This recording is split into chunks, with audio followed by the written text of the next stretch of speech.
Hello everyone, what is up? Welcome back to another episode of Killer Instinct, you guys. Thank you so much for joining me here today. If you're new here, hi, my name is Savannah and I am your host of Killer Instinct. Before we get started, make sure you go ahead and hit that subscribe button. That way you never miss an episode. We post weekly here on the podcast every single Wednesday. You guys are not going to want to miss it. We also upload the video version onto YouTube on Wednesdays as well, so make sure you are subscribed. Now, you guys, happy September. It is the beginning of a new month, which if you have been following along, you know exactly what that means. We are officially at the beginning of a new true crime category. If you are just tuning in, then you would not know that for the year 2024, we have been dedicating each month to a different true crime category. We have done unsolved cases, celebrity cases, serial killer cases, fatal friendships, sadistic stalkers, and more. Now, I'm very excited to announce that for the month of September, we are dedicating the true crime category to survival cases. Survival cases really are unlike any other true crime category because, as it's written in the name, we are talking about survivors. Our victims have survived, and we are going to honor their stories this month. And the case that we are starting out with today definitely falls into that category. This case is one that is equally devastating and absolutely terrifying. As you can tell by the title, today we are talking about the survival case of Mary Vincent. And with that being said, let's jump right on into it today. Mary Vincent was born in 1963 and grew up living with her 6 siblings in Las Vegas, Nevada. Her father worked as a mechanic and her mother was in the military and was also a blackjack dealer. Now, once Mary's teenage years hit, her parents ended up going through a very turbulent and messy divorce. The divorce created a very toxic household that Mary was in, and ultimately she decided to run away with her boyfriend at the time when she was only 15 years old. She moved to California and the two lived out of a car in Los Angeles. Now, while Mary and her boyfriend had plans of hopefully moving in together somewhere more stable in the future, those plans got cut short when her boyfriend at the time was arrested for raping another teenage girl.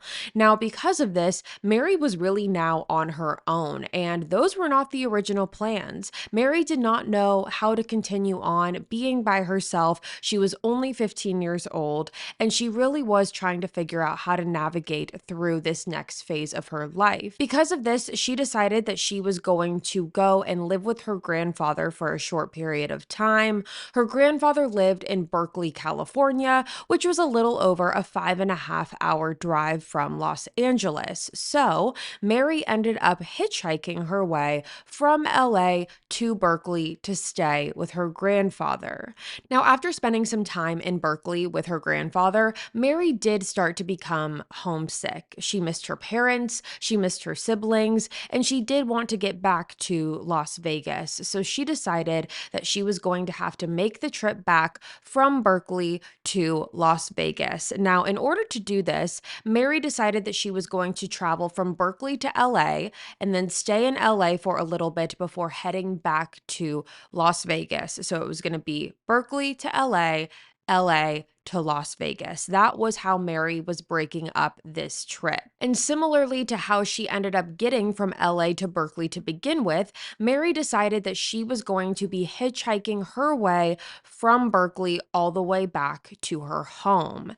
Now, I do want to take a moment and really remind you of the time frame that we're looking at here. This was the 1970s, the late 1970s, and hitchhiking was not deemed as dangerous or something that should be as avoided as it is today. Many people hitchhiked, and we've done many cases where unfortunately the victims who have hitchhiked have trusted the wrong person or they've gotten into the wrong person's car. Now, with where we're at in present day and all of the knowledge that we have now, we are much more aware of the dangers that come with hitchhiking and the possibilities of what could happen with that. But back then, then, those dangers were not as commonly known. People would stand on the side of the road or the street with signs saying where they were going, and if someone felt compelled to stop and give them a ride, they would. And again, that was very much more a norm back then than it is now. And that is exactly what happened here. The date was September 29th, 1978, and because Mary knew that she was going to be hitchhiking, she wrote out a sign stating that she was heading south, taking Interstate 5, heading to Los Angeles. Now, she ended up standing on the side of the road, waiting for a car to eventually pull up and offer a ride. Now, Mary was not alone during the time that she was waiting. There were two other people that were with Mary at this time. Now, Mary did not know these other two individuals, nor did the other two individuals know Mary, but they all had signs stating that they were heading in the same direction. All their signs said that they were going south. So through standing on the side of the road together with these signs, they were able to spark up conversation and they were able to get along with one another during that waiting period. Now, Mary and these two others waited for quite some time for someone to pull up and give them a ride before ultimately someone did. There was a man driving a blue van who pulled up next to these three, Mary and the other two people. Now, Mary and the other two people noticed right away that the van appeared to be empty. There was no one in the back seat. There was no one in the front seat. The van definitely had space. However, the man told these three that there was only room for one of them to drive in the car. Now, because the other two people that were waiting with Mary had known each other and they were traveling together, Mary was the only one who was by herself. So when she heard that this man was offering only one person a ride, the obvious answer at that time was that Mary should be the one to take this ride. However, the other two people looked at Mary and advised her not to get in the car with this man. They said it was very suspicious that there was a man who would only take one young girl in his car when clearly there was space and room for more.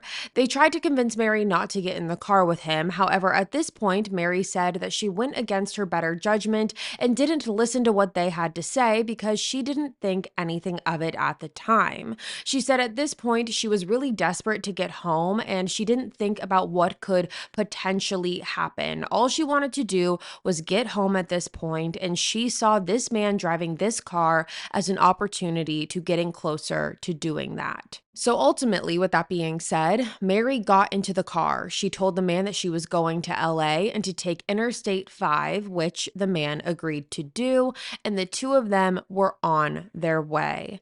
Now, shortly after getting into this man's van, Mary said that she was exhausted. She was mentally drained. She just wanted to get home, and she ended up dozing off in the car and falling asleep for a little bit. Now, when Mary ended up waking up, she noticed that the man was driving in the wrong direction. The street signs were not what they should have been, and it was very clear that somewhere along the way, the man had taken a wrong turn or wasn't listening to her initial directions.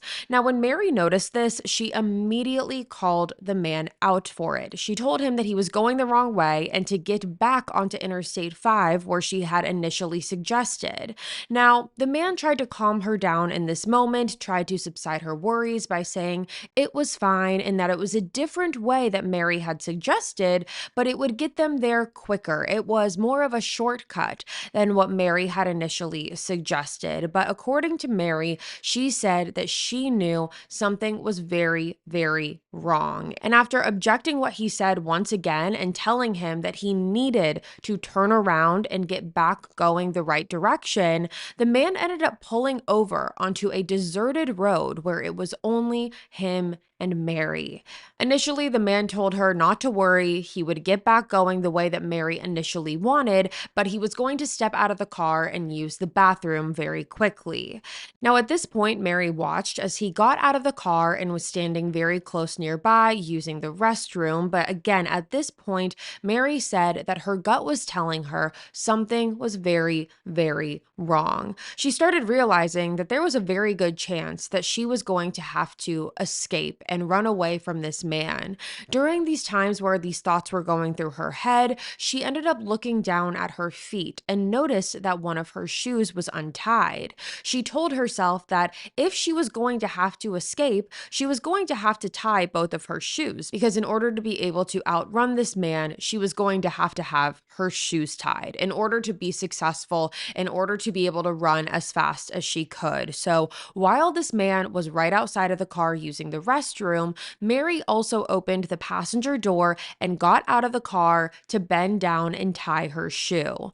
And while Mary was in the process of tying her shoe, she said that that is when she was struck in the back of the head with a sledgehammer, causing her to go unconscious. Now, when Mary regained consciousness, she found herself tied up in the back of this man's van. Her hands were tied behind her back and her clothes were torn. Once the man realized that Mary was awake, he then got into the back of the van with her and began repeatedly raping her. Now, after raping Mary, he then forced her to drink alcohol before raping her again several more times. All in all, Mary said that this man raped her approximately 6 different times before he fell asleep next to her. Now, because Mary was tied up, she was not able to escape. She was completely restrained and she was trapped in this van. Now, the cycle of being sexually assaulted and raped lasted throughout the entirety of the night. Whenever the man would wake up, he would rape Mary again before going back to sleep, and then again he would wake up later, and so on and so forth. Now, this lasted all the way until the sun began rising the next day on September 30th. Now, around sunrise is when Mary said the man got up, put his clothes on, and opened the van door. Now, not knowing what was coming next, Mary claimed that the man grabbed her body, dragged her out of the van, and pulled her 50 yards from where the van was parked.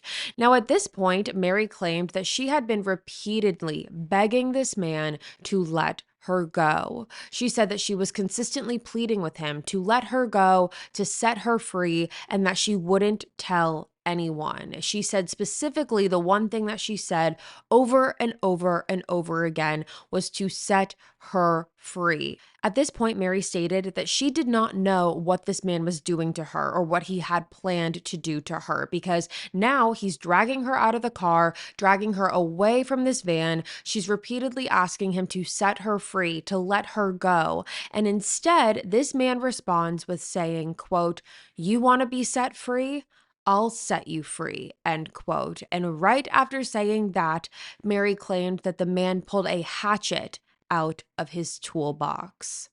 At this point, the man began swinging the hatchet around while Mary was continuously trying to dodge each strike. However, after several attempts of swinging this hatchet, the man ultimately swung and severed off Mary's left arm right underneath her elbow. Mary said she looked down and realized that he had chopped her left arm off. Mary said that the pain was absolutely excruciating. She said that she felt every single ounce of pain. She said that it felt like an intense burning as well as a sharp pain and the feeling of blood quickly exiting her body. In between feeling every single ounce of pain, Mary began kicking and screaming. She said that she was trying to get away from this man. She was fighting for her life. Now she had a severed arm and she was trying to save herself. However, unfortunately, this did not work because the man did not stop there. He continued swinging the hatchet, this time aiming for Mary's right arm. Now, because Mary was putting up a fight at this point, she said that it took longer for him to fully sever off her right arm. However, ultimately, he did. Mary said that after several strikes that the man had made, she looked down and noticed that her right arm was gone too. At this point, she said she looked at the man who was swinging his arm up and down. He was shaking his arm as if he was trying to get something off of him. There seemed to be something on him that bothered him that he wanted to get off, so he was shaking his hand. And while he was doing that, Mary noticed that the thing that he was trying to get off his arm was Mary's own forearm. In the act of fighting for her life, Mary had grabbed onto the man with her right hand while it was still attached to her body, and the hand was still tightly grasped onto the man's arm after he had cut it off. And that was what he was trying to shake off of him. Now, at this point, Mary was laying on the ground. Her body was completely in shock, and there was blood quickly exiting her body. She believes that at this point, the man assumed that she was dead or that she was going to die very quickly, because then he dragged her body and threw it off a 30-foot cliff while saying the words, "Now you're free." Mary's fall ended up breaking 4 of her ribs, and the man left her there to die. He got into his van and he drove away. Now, initially, Mary said that while she was laying at the bottom of the cliff, she did not know where this man went at that point. She didn't know if he was waiting at the top of the cliff for her. She didn't know if he was going to be driving around to meet her at the bottom of the cliff. She laid there at the bottom of this cliff waiting for a long time. And Mary said that she felt very tired. She was bleeding out. She began to feel cold, and she was losing a lot of her energy. She said that she at first wanted to close her eyes and fall asleep, but she said there was a voice in the back of her head telling her she couldn't fall asleep because this man would go on and continue to do this to another girl. And Mary said that she did not want to let that happen. Now, after finding the strength within herself, Mary used her severed arms to try and lift herself up, packing her open wounds with dirt that was on the ground to try and subside the bleeding.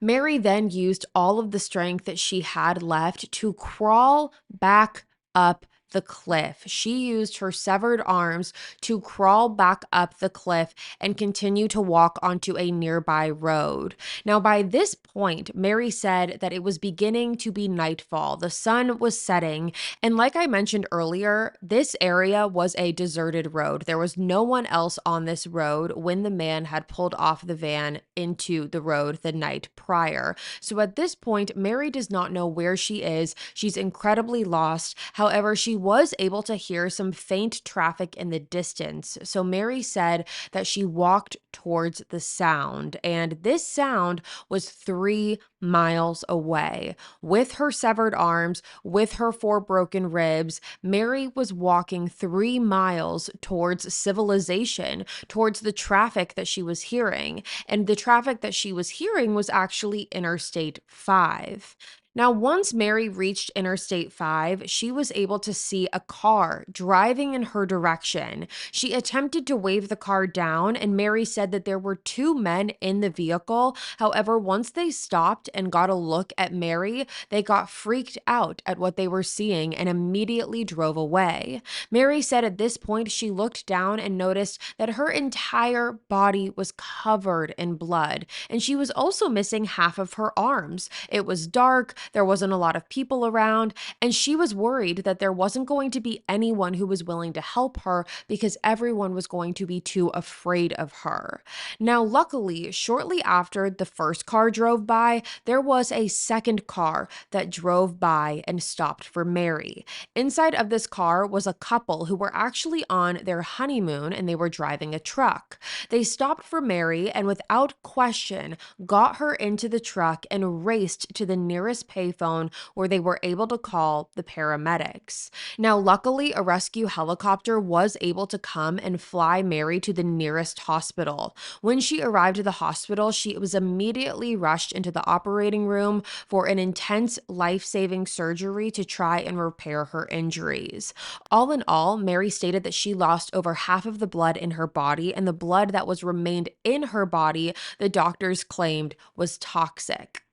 Now, during the surgery, the doctors did try and do everything that they could to repair Mary's arms to the best of their ability. And during the surgery, doctors even had to take some parts out of Mary's leg to help save what was left of her right arm. Now, luckily, she did survive the surgery and immediately began working with police to try and find her attacker. Police were trying to give Mary some time to rest and recover before working with them on an investigation. However, Mary was adamant that she wanted to help however she could if it meant finding the man who did this to her. Now, she worked with a composite sketch artist, and because Mary was able to be so detailed, the sketch was released to the public, and people were on the hunt for who they coined to be the Mad Chopper. Now, immediately upon hearing this tip that this person believed that their neighbor was in fact the Mad Chopper, police rushed over to the house, and that is when they met with Larry for the first time, and they arrested him immediately, and he was charged for the rape, kidnapping, and attempted murder of Mary Vincent. Now, this case did end up going to trial, and Mary did actually testify against Larry in this trial, and she relived the attack from start to finish with the hopes of locking Larry away forever for what he did. Now, at this point, Mary was wearing prosthetic arms. She began using the arms within 2 weeks after the attack. She talked on the stand about how she was kidnapped, raped, and had her forearms cut off by Larry. Now, Mary claimed that after her testimony, when she walked off of the stand and out of the courtroom, she did have to pass by where Larry was sitting. Larry was sitting at the defense table, and according to Mary, when she passed by Larry, Larry said under his breath, quote, "I'll finish the job if it's the last thing I do." End quote. And as you can imagine, Mary was absolutely terrified when she heard this. Now, at the end of the trial, Larry was found guilty of all 3 charges. However, he was only sentenced to 14 years in prison. Now, I know you're probably sitting here hearing that, thinking, how on earth is it possible? But the maximum sentence that was allowed in California at the time for charges such as Larry's was 14 years. So he was essentially given the maximum sentence that he could. However, 14 years doesn't seem even close to what Larry actually deserved. Now, the judge even said at sentencing, quote, "I would send you to prison for the rest of your natural life if I could," end quote. So it's very clear that most people believed that Larry should have been given a longer sentence. However, the laws prohibited the judge from doing so. But the shock does not end there, because even though Larry was convicted and sentenced to 14 years, he ended up being released on good behavior after only 8 years of his sentence. He was released in 1987. Now, when this happened and the public was made aware of Larry's release, it caused a major outrage through California. Many people felt like Larry did not serve enough time, and people weren't happy with the fact, like I said, that he got 14 years. They didn't feel like that was enough time. So to lessen that to 8 was absolutely outrageous. Now, Mary, too, was absolutely horrified upon hearing about Larry's release because she was terrified that Larry would keep his promise of finishing the job. Now, after Larry's release, he did move back to Tampa, Florida, where he was from, and he started telling people that his name was Bill. He really tried to live life quietly without being recognized as the Mad Chopper. However, sadly, for our next victim, this did not last long. On February 19th, 1997, a house painter named Paul in Tampa was going by a client of his home to do some touch-up work on his house. Now, the house that Paul was going to work on was Larry Singleton's home. Now, when Paul arrived and was walking up to the front door of the house, he ended up looking through the front window. And when doing that, he saw a man, the man that he knew to be Bill, standing over a woman who appeared to be dead on the sofa. Paul said that he stood there watching as Larry stabbed the woman over and over again, raping her. And Paul said that he could hear the sound of what appeared to be bones crunching during the process, and claimed that it sounded like, quote unquote, chicken bones breaking. Now, Larry at this point did not know that Paul was right outside of his window, and Paul immediately rushed to call police. Now, when police arrived on the scene, they found Larry naked with blood all over him, and unfortunately, the woman on the couch had already died from the injuries that she had sustained. Now, this victim of Larry's was a 31-year-old woman named Roxanne Hayes. She was a mother of three who was a sex worker as her way to support her family. Now, on February 19th, she agreed to meet with Larry at his home for $20. Now, the medical examiner who performed the autopsy on Roxanne found that Roxanne had been stabbed 7 times, with the fatal stab going through the right ventricle of her heart, causing her to bleed to death. She also had several deep defensive wounds on her hands, one of which almost severed her index and middle fingers on her left hand. The medical examiner stated that Roxanne would have been conscious for at least 4 to 5 minutes after the fatal stab of her heart. Now, after Larry's arrest, he pled not guilty, saying that when Roxanne arrived at his home, she became extremely violent and tried to steal money out of his wallet. He said that the two of them wrestled for the wallet before ultimately Roxanne picked up a knife and Larry had to do what he had to do in order to defend himself. Now, the painter Paul, who was a witness to this, was very adamant that that was not what happened. He said that he saw Larry attacking Roxanne and that he never once saw Roxanne trying to fight back. Now, this case ultimately did go to trial, and Mary made the decision that she was going to travel all the way to Florida to testify against Larry on behalf of Roxanne. Now, Mary really did play a pivotal role in this trial. During the trial, Mary sat up on the stand and looked at Larry and said, quote, "I was raped and had my arms cut off. He used a hatchet and left me to die." End quote. Now, Larry did also take the stand in his own defense. He said that on the day of the murder, he consumed too much alcohol and prescription medication before meeting up with Roxanne. He said that he picked Roxanne up and then drove her back to his house where they engaged in sex. And afterwards, Roxanne tried grabbing his wallet, and that is where the struggle began. He said that Roxanne then picked up a knife and tried to lunge at him. And while attempting to disarm Roxanne, she suffered from 7 stab wounds. Now, luckily, no one hearing this story believed Larry, and on April 14th, 1998, Larry was found guilty of first-degree murder and sentenced to death. Now, Larry did try to appeal his conviction. He stated that the jury he had was an impartial jury because 3 of the jurors knew about his prior conviction, but the court denied his appeal. Now, even though Larry was sitting on death row, there was no execution date, but 3 years after his verdict on December 28th, 2001, Larry died at the North Florida Reception Center at the age of 74 due to cancer. Now, probably the only good thing that came out of any of this, the only positive that could be shed out of any of this was the fact that due to the outrage that the public had over Larry's short initial sentence for what he did to Mary, California passed a series of laws that allowed for longer prison sentences for criminals who commit violent crimes, such as Larry. After Roxanne's murder, the public continued to be outraged because if Larry had stayed in prison, there is a very strong possibility that Roxanne would have never been murdered. Roxanne was murdered because Larry had convinced everyone that he was able to pass on good behavior and he was able to be released because of it. And if Larry did serve a longer prison sentence initially, something that should have happened from the very beginning, Roxanne could still be here today.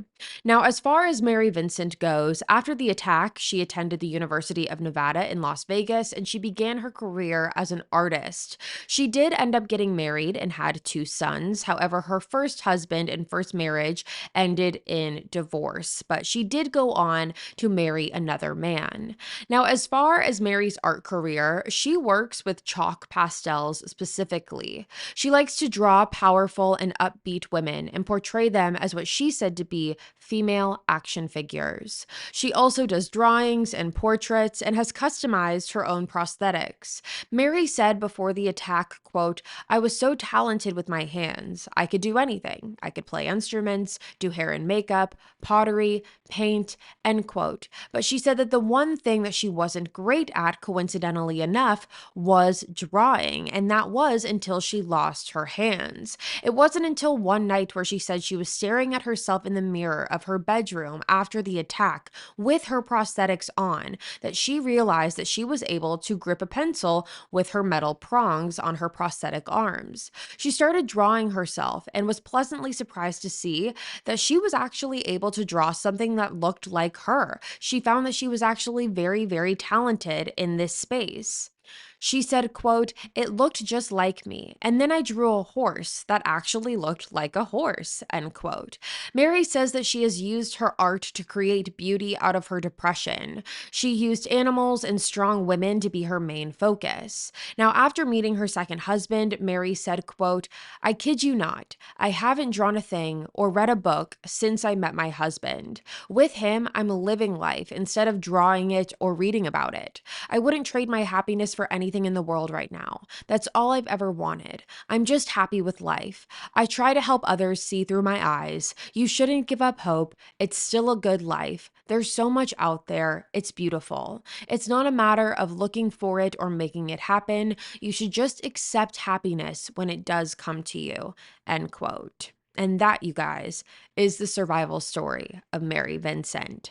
I'm so curious to hear what you guys have to say about this case, every single part of it. I'm so curious to know what your thoughts are on it. I want to know what you think about Larry Singleton. I want to know what you think about his case and his sentencing. I want to know what you think about Mary and her inspiring story of survival. But that is going to be all for me today, you guys. And with that being said, thank you so much for tuning into another episode of Killer Instinct. Again, if you're new here, hi, my name is Savannah. I'm your host of Killer Instinct. Before you click off, make sure you go ahead and hit that subscribe button. That way you never miss an episode. We post weekly here on the podcast every single Wednesday. You're not going to want to miss it. I'll be back next week with a brand new one for you guys. And until then, stay safe. Bye, guys.